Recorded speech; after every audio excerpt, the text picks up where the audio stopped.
all right. I'll get back to reading. What is the matter? Asked the spirit.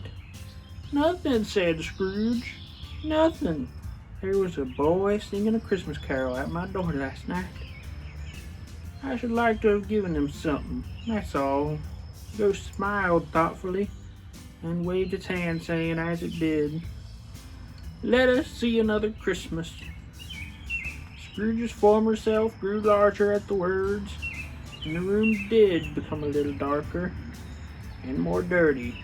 The panels shrunk, the windows cracked, the fragments of plaster fell out of the ceiling, and the naked laughs were shown instead.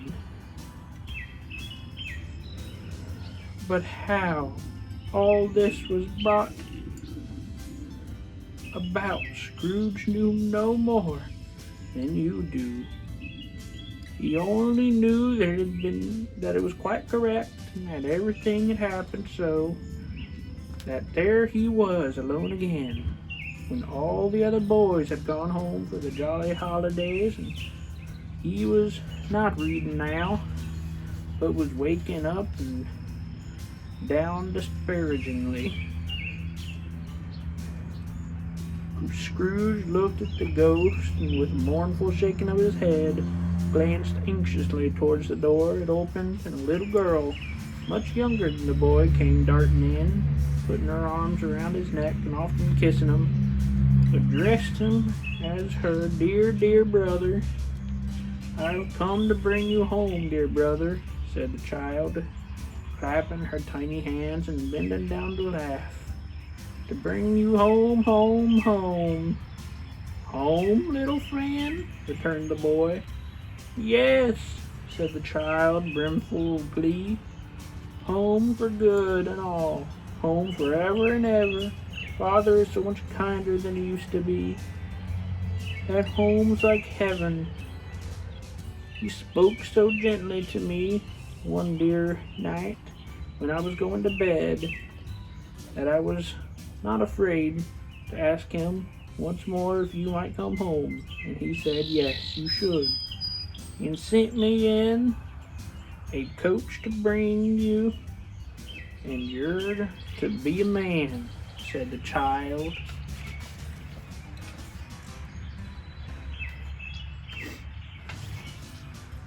Opening her eyes, "And are never to come back here, but first we're to be together all the Christmas long."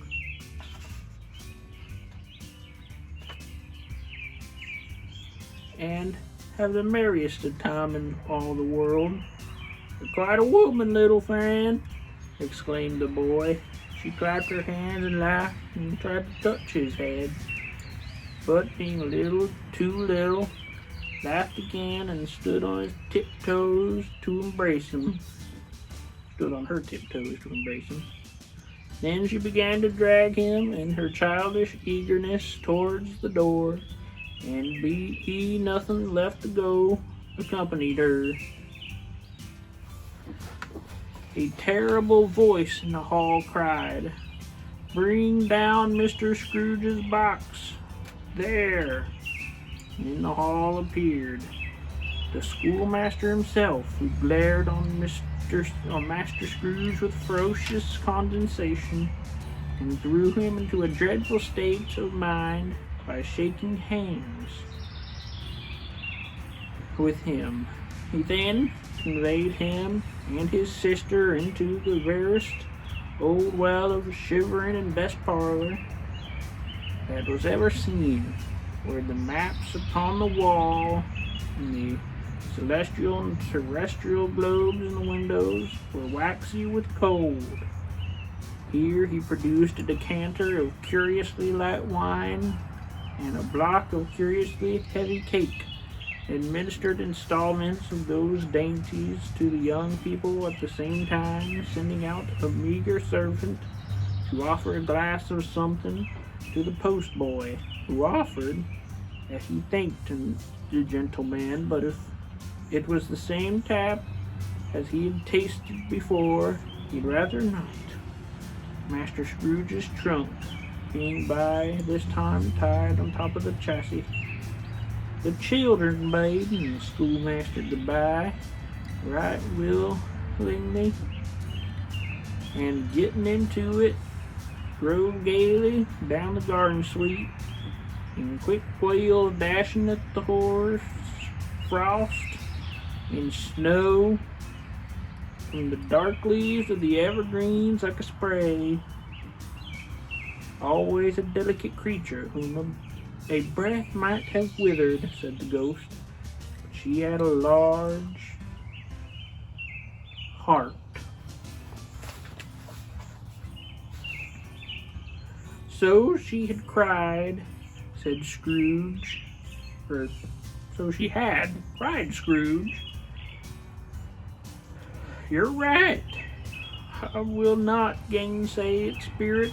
God forbid. She died a woman, said the ghost, and had, as I think, children. Whew, that was a good crack. One child, Scrooge returned. True, said the ghost, you're a nephew. Scrooge seemed uneasy in his mind and answered briefly, yes. Although they had but that moment left the school behind them, they were now in the busy thoroughfares of the city, where shadowy passengers passed and passed, where shadowy carts and coaches battled for the way, and all the strife and tumult of a real city were, it was made plain enough by the dressing of the shops, that here too it was Christmas time again. But it was evening, and the streets were lighted up. The ghost stopped at a certain warehouse door and asked Scrooge if he knew it. Knew it, said Scrooge. I was apprenticed here. They went in, aside of an old gentleman in a Welsh wig sitting behind such a high desk that he had been 2 inches taller, he might have knocked his head against the ceiling. Scrooge cried in great excitement, why, it's old Fezziwig! Bless his heart, it's Fezziwig alive again! Old Fezziwig laid down his pen, looked up at the clock, which pointed to an hour of 7. He rubbed his hands, adjusted his capacious web waistcoat, and laughed all over himself, from his shoes to his organ of benevolence, and called out in a comfortable, oily, rich, fat, jovial voice, Yo-ho there, Ebenezer! Dick! Scrooge's former self, now grown a young man,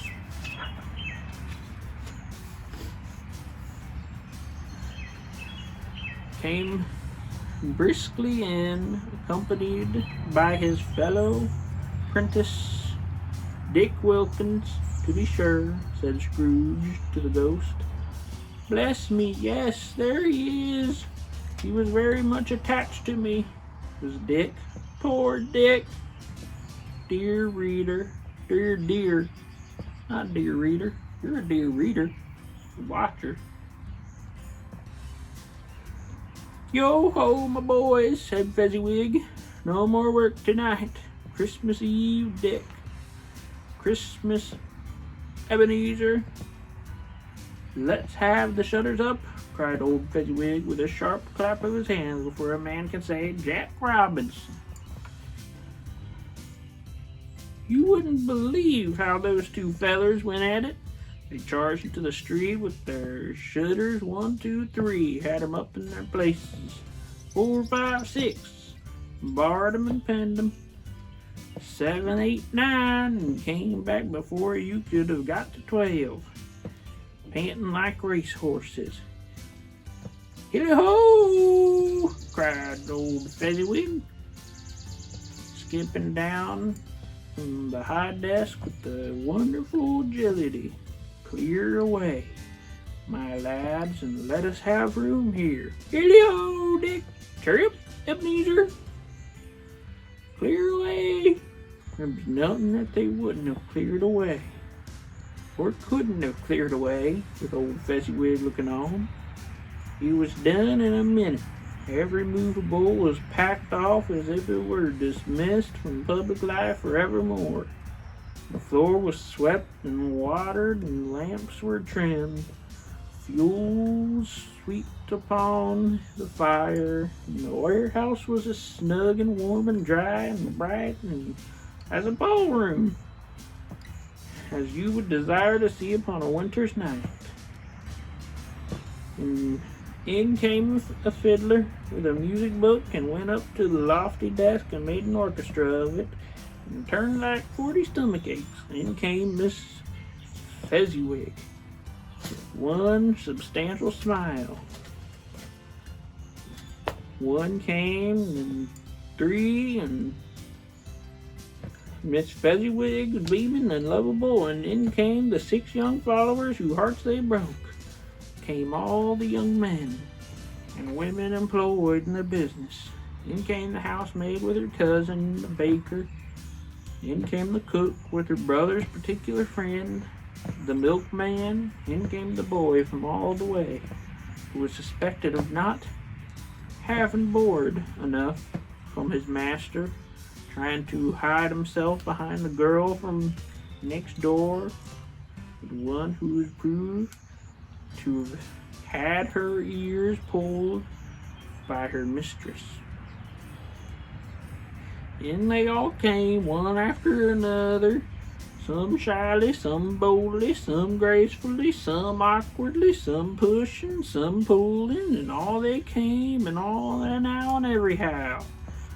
Away they all went, 20 a couple at once, hands half round and back again the other way, down the middle of the up and down, round in the various stages of affectionate grouping.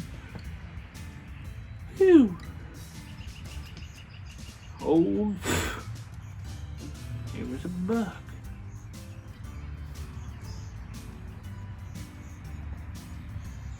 Old top couple always turning up in the wrong place. New top couple starting off again as soon as they got there. All top couples at last, and not a bottom one to help out.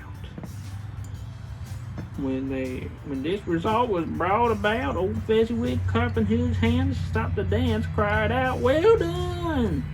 And the fiddler plunged his hot face into a pot of porter, especially provided for that purpose. But scoring rest upon his appearance, the instant he began again, though there were no dancers left. There were no dancers yet. As if the other fiddler had been carried home exhausted on a shutter, and he were a brand new man resolved to beat him out of sight or perish. There were more dances, and there were more forfeits, and there were more dances, and there were cake, and there was Negus. I think that's what that says. And there were a great piece of cold roast, and there was a great piece of cold broiled, and there were mince pies, and plenty of beer. But the great effect of the evening came after the roast and the boiled, when the fiddler, an artful dog, mind, the sort of man who knew his business better than you, or I could have told him, struck up Sir Roger de Coverley, and then old Fezziwig stood out to dance with Miss Fezziwig, top couple too.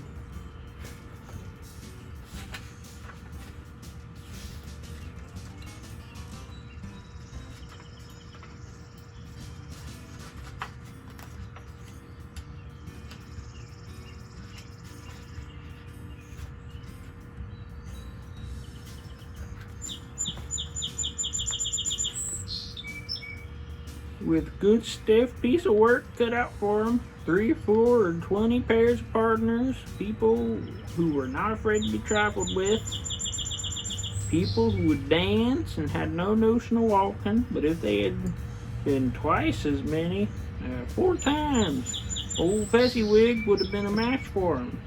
So would Miss Fezziwig. As to her, she was worthy to be his partner in every sense of the term. And if that's not high praise, tell me higher, and I'll use it. The positive light appeared to issue from FEZZIWIG'S calves, and they've shone in every part of the dance, like moons. They couldn't have predicted at any given time what would have become of them next. When old FEZZIWIG and Miss FEZZIWIG had gone through all the dance and advance and retire, both hands to your partner, bowed, courtesy, curtsy, thread the needle, back at it again to your place. FEZZIWIG cut so deftly that he appeared to wink with his legs, and then came upon his feet again without a stagger. When the clock struck 11, this domestic ball broke up, and Mr. and Mrs. FEZZIWIG took their stations, one on either side of the door, shaking hands with every person individually as he or she went out and wished him or her a Merry Christmas. When everybody had retired but the two apprentices, they did the same to them, and thus the cheerful voices died away, and the lads were left to their beds, which were under a counter in the back shop.